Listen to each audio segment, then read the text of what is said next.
어떤 시점에 폰을 교체했는지 지금부터 자세히 설명을 드리도록 하겠습니다. 먼저 번호를 변경합니다. 2021년 10월 19일에 아이폰 12로 쓰기 시작하는데 이때 지금 쓰는 번호가 처음으로 변경된 시점입니다. 당시에는 대장동 수사가 시작이 됐고 그리고 관련자가 처음 구속이 확정된 시점입니다. 그 시점에 폰을 바꾼 것입니다. 그러니까 10월 3일에 유동규 씨가 구속이 되고 그리고 10월 19일 유동규 구속 적부심이 기각되는 이 시점에 아이폰 12로 번호를 바꾼 것으로 확인이 됐습니다.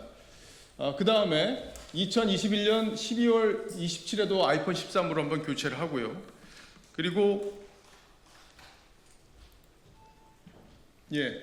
이게 시점을 보시면 여러분도 아시겠지만 2달 만에 번호를 바꾸는 겁니다. 폰을 바꾸는 겁니다. 2달 만에 바꾸는 것은 상식적으로 잘 이해하기가 어려운데요. 그때도 유한기 전 성남도시개발공사 개발사업본부장이 유서를 남긴 채 극단적인 선택을 한 시점이었고 그리고 같은 해 12월 21일 고 김문기 전 성남도시개발공사 1차장이 사망을 한 시점이기도 합니다. 당시에도 굉장히 많은 논란이 있었고 관련해서 여러 가지 이재명 대통령을 향한 여러 가지 의혹 제기가 있었던 시점이라는 것 여러분도 기억하고 계실 겁니다. 자, 다음은 대북 송금 수사가 한창이었던 2023년 9월 9일에 또 다시 전화를 교체합니다. 9월 9일이었습니다. 2023년 9월 7일에는 어떤 일이 있었냐? 이화영 부지사가 대북 송금 사건과 관련해서 관련 내용을 이재명 당시 경기지사에게 보고했다 이렇게 했던 진술을 번복하는 시기가 있었습니다. 여러분들 기억하시죠? 이게 검찰의 압박 때문에 그렇게 진술했던 거다 이렇게 말을 바꿔서 논란이 있었고 이 당시에 김현지 실장이 설주환 변호사를 교체하는 데 관여했다는 설주환 변호사의 직접 증언이 나오기도 했던 바로 그 시점입니다. 2023년 9월 8일 수원지검이 중앙선관위를 압수수색해서 이재명 대통령 후보자의 2021년 민주당 대선 후보 경선 당시에 후원자 명부 그리고 계좌 내역을 확보한 시점이기도 합니다.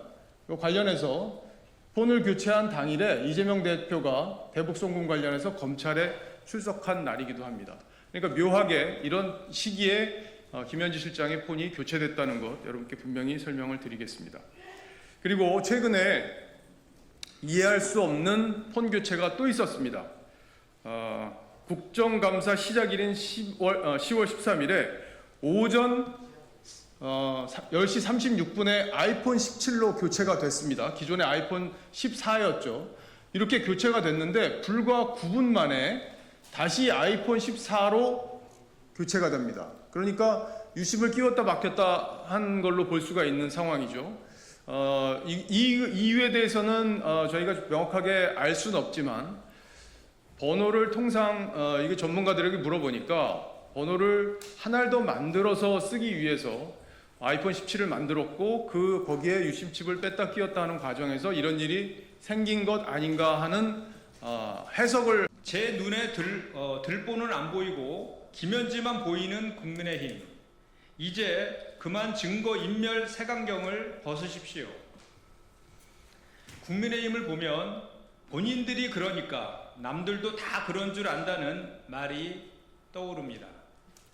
증거인멸이 일상인 정당이다 보니 타인이 지극히 평범한 휴대폰 기기 변경마저 자신들의 경험에 비추어 증거인멸이라 단정짓는 것 아닙니까?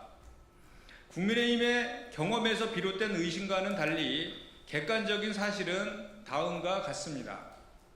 김현지 실장은 10수년간 쓰던 번호를 바꾼 적이 없으며 이번 기기 변경은 약정이 끝나 통신사 권유로 신청한 지극히 정상적인 절차였습니다. 심지어 바쁜 일정 탓에 새 기기를 받아놓고 개통조차 못한 상태입니다. 박 의원이 침소붕대한 9분 만의 연속교체 기록은 단순히 기기 변경 처리 과정에서 생긴 전상 기록일 뿐 별도의 번호를 만들려 유심을 교체하는 행위는 없었습니다. 무엇보다 윤석열 정권과 검찰이 지난 3년간 한 달에 10수번씩 통신 조회하며 탈탈 털었지만 결국 아무것도 찾아내지 못했다는 사실입니다. 이처럼 명백한 사실을 외면한 채 억지 주장을 펴는 박정훈 의원과 국민의힘에 대묻지 않을 수 없습니다. 진짜 증거인멸이 무엇인지 벌써 잊으셨습니까? 룸사롱 접대 의혹이 불거지자마자 휴대전화를 바꾼 지기현 부장판사를 국민은 기억합니다. 12.3 내란 직후에는 강희구, 김태효, 홍철호 등 윤석열 대통령실 인사들이 줄줄이 휴대폰을 교체했고 최상목 전 부총리와 이완규 법제처장도 그 대열에 합류했습니다. 어디 그뿐입니까? 공천 개입 녹취가 공개되자 휴대폰을 바꾼 윤상현 의원, 윤석열 탄핵 직전 노트북을 포맷하고 탄핵 직후 휴대폰을 교체한 김건희, 그리고 우리 당 의원들도 상당수 휴대폰을 바꿨다고 실토한 배현진 의원까지 증거인멸의 DNA는 국민의힘에 깊숙이 새겨져 있습니다. 이것이 바로 국민의힘이 세상을 보는 방식입니다. 자신들이 늘 해오던 불법과 꼼수가 세상의 보편적인 기준인 양 착각하고 있는 것입니다. 국민의힘은 자신을 기준으로 남을 재단하는 그 오만한 행태를 멈추십시오.